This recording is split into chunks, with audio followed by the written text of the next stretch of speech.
So, Adrian, English exams like IELTS, TOEFL, CAE, people really chase them intensely.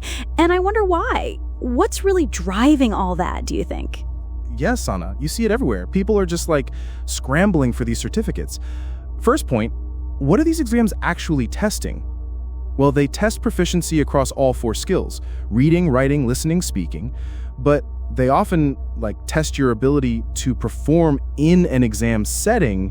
It's about strategies, time management, understanding question types, not just your raw language ability.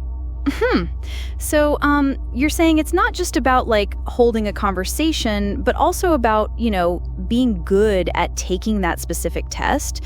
And do you think those scores then really reflect someone's true ability in real life English situations?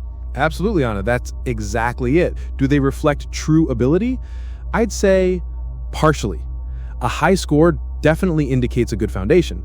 But, I've seen people with really high scores who then struggle completely in a natural conversation. And conversely, I've met people who might not have the certificate, but their English is just fantastic, really natural. So it's definitely not a one-to-one correlation, not always. Wow, that's a big point.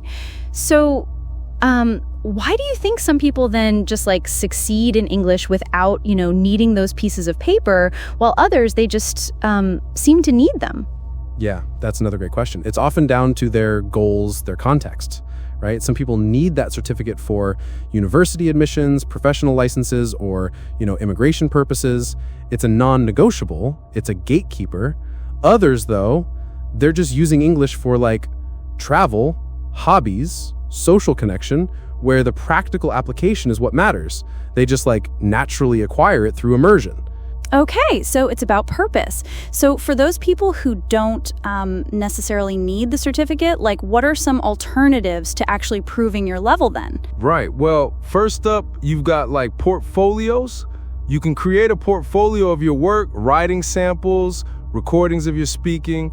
Another thing is actual work experience where you've used English, testimonials from colleagues. That really speaks volumes.